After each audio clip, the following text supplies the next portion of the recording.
welcome back. It's been a long time since I uploaded some video. Today is just to share something that I have finally managed to get off my wish list, and that is to join the LEICA family. This is not going to be a technical video, just upfront. It got nothing to do with the specs and the details or samples photo. Basically, just probably just share with you my journey, unboxing, and my journey on how I ended with a LEICA M10-P. Okay, like any other video, the first thing is the unboxing experience.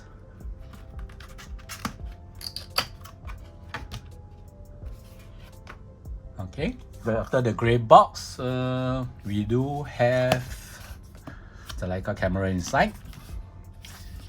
Let's start with the shelf. Okay. The first shelf itself will contain the usual LEICA manual, the books, the literature, or whatever you call it. I got it second hand.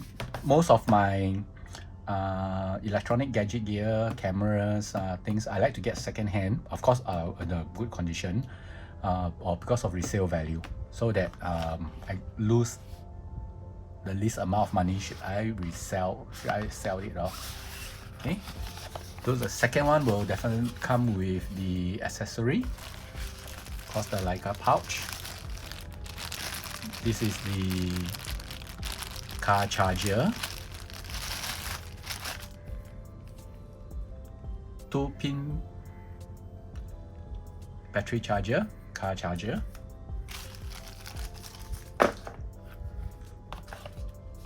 The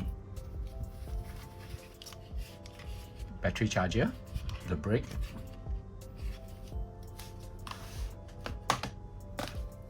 and last but not least, the battery itself.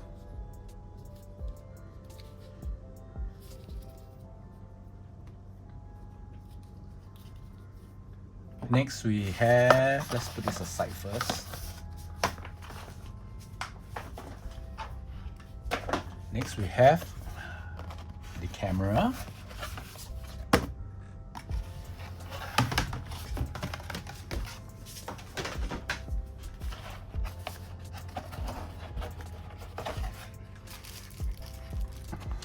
Foam protected.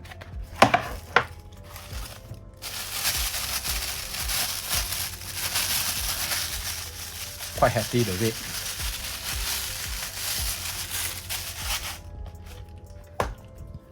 So we have the camera itself. This is LEICA M10-P, so it doesn't have the red dot. I believe when you watch this video, you will already know most of the specs that it come with. The engrave, the screen itself, and of course the back plate. For second hand, I believe the condition is quite good. I think the condition is extremely good actually.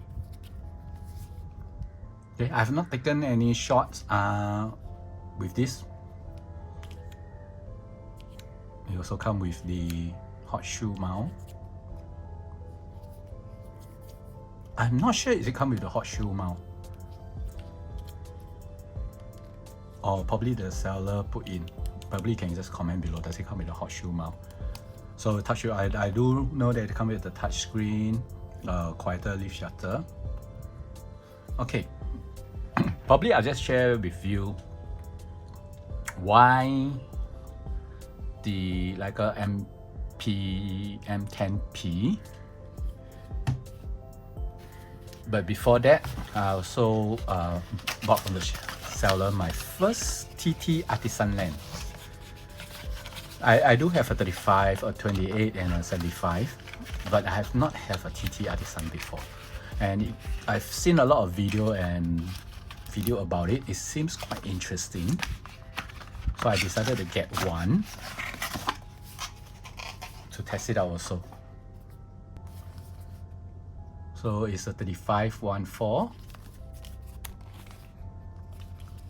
It weigh quite hefty also. Okay. Probably before that, what does it come with? Oh, it does come with a screw, I believe, for you to adjust.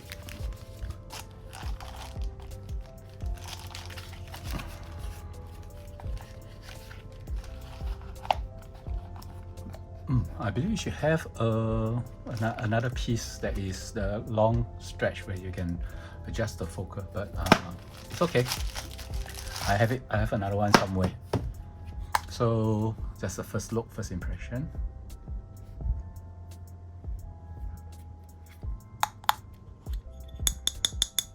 Lens cap is metal, pretty thin. I don't think it serves much, probably, until I test it out. Okay, so that's the first look. I won't go into technical specs. Metal construction, very hefty. It does feels like a Voigtlander lens, the weight. Okay, okay, back to my main topic. How did I end up with a Leica M10-P? Okay, when I decided to buy a Leica, maybe I can just share with you all my journey. So for the first time, if you are buying a Leica camera, you can take this as a reference. I wanted a M240 because based in Singapore, the price is definitely lower, and it is quite good actually. And to me, the screen is not a deal breaker because I plan to go back into a film camera style shooting experience. So basically everything go back into manual. That's why the rangefinder is, the viewfinder is very important. I wanted something with an actual viewfinder instead of digital viewfinder. So M240 was my first choice until I have read more into it, researched more into the video. I realized that the viewfinder itself may not be as good or as suitable for me as a spec owner, and the price itself in Singapore is around from 2,500 to 3,500. Then I look into a Leica M10, just pure M10. Then something intrigued me because it comes with Wi-Fi. The screen is still it's not a main priority for me yet. It comes with Wi-Fi. So I was thinking, like, if let's say I shoot without the screen, when I take a break, I can always, through the Leica photo app, I can always transfer the photo over to my iPad mini, and then I can start viewing. Or once I can download the photo already into my album, I can share it through Instagram or Facebook, you know. So megapixels screen is basically not a main priority for me because I don't do big print. So for 40 megapixels, a bit of cropping should be more than enough. I don't plan to do much edit also. Maybe a bit of color tone, like face color tone adjustment. But I don't intend to go into Lightroom to do big adjustment, because that is not my objective. My objective for the camera itself is the experience, the shooting experience. So I decided for M10, and I waited for the correct price, because M10 is costing, Singapore is selling about, secondhand is about somewhere between 5 to 6K, but most likely between high 5.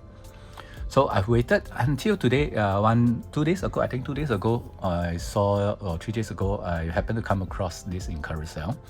The seller is asking for about low 6, and he also has this TT Artisan lamp that I actually was thinking about trying. So I spoke to him. I got a bundle. So the price come up to about high 6, which I believe is very good bargain, especially for the condition it is in. So this is how I ended up with Leica M10-P. And is the red dot important thing to me? Not necessary. So in summary, I believe for someone who wants to get a Leica, the first thing you need to know is the purpose of why you want to get a Leica.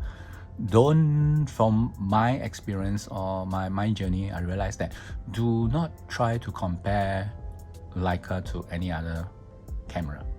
I have played with Fujifilm before. If you are looking for Fujifilm, you are all looking at the film simulations, the fun factor, it is there. So you go for that. Don't even think about Leica. If you're thinking about fast shutter speed, fast autofocus, don't go to Leica or don't go to Fuji. You will need things like Sony, Nikon, Canon, all this to do your sports photography for fast shutter speed, you know, but high shutter speed count. You can take 11 shots, 12 shots, but Leica is not Fuji. It is not Canon or Sony. So my definition of the Leica I want to buy is because I want to go back into a film camera, viewfinder. Everything you want to play, you play manual, and the experience itself that you should be looking for. And for the picture quality, photo quality, every camera is sharp, I would say. So to me, is it am I going for the highest pixel count? Am I going for the highest, the sharpest image, the best bokeh? No. To me, a good picture is when the composition or when the picture itself tells me something. Even I believe a handphone, iPhone 12, or even iPhone 10 or 11, if it's with you, you capture that moment, and that moment actually stand out to you. It may not be the sharpest image, but I believe that will be a very good picture also. So in short, I think this is all I probably will say about my journey in getting the Leica. And so am I happy? Of course I am happy. If I get a M10, I'll be more than happy. But since I get a price for the M10-P for probably about, with a lens at high 6, I believe it is more than, I'm more than happy. And some of the things that I intend to put into, I'm going with a hand sling. I'm not into a neck sling, and I do have about meter the shutter screw on thingy. I can't remember what it's called. If you recall, you remember, you can let me know. Shutter release button, I believe I still have a few left lying around. So I do have two, one big, one small. So I will probably add that inside. If it's a sling, I do have a Artisan Adaptis easy, I believe they call it easy sling. So I'm not the kind of guy that I like to sling the camera around my neck. This one, if ever I put it on, it will be a crossbody sling. I'll use it in a crossbody sling manner. I think that's about all I want to share. Basically, the main point I want to bring across earlier is already, if you're looking to buy your first Leica, do not do a comparison of the brand itself with other things, but what you should look for is, what is your intention? What do you really want to do with a Leica camera? For me, is I want to bring it up. I want to be able to control the manual exposure, the manual aperture, the manual shutter speed, the manual ISO. I want to take the photo, don't view it, move on, take another photo, move on, take another photo. It's just like when I start to take a break, when I transfer the photo into the iPad mini, then I realize, did I miss a shot? Is it blur? Everything, and then I learn from it, that. I believe that is the journey itself that you should aim for. And once you get very comfortable and you get very efficient with how you control your Leica to take the pictures you want, then you will be able to understand that Leica look photo that people is talking about, you know, the color itself, the tone itself, the whole feel of the photo itself, and what you are shooting at, what you are looking, what you are, when you are walking, you are looking around, how you are framing things up, and then start taking photos. Then you slowly develop a skill, I would say, probably then, and from a hobby to a skill, and that is where your satisfaction will come in.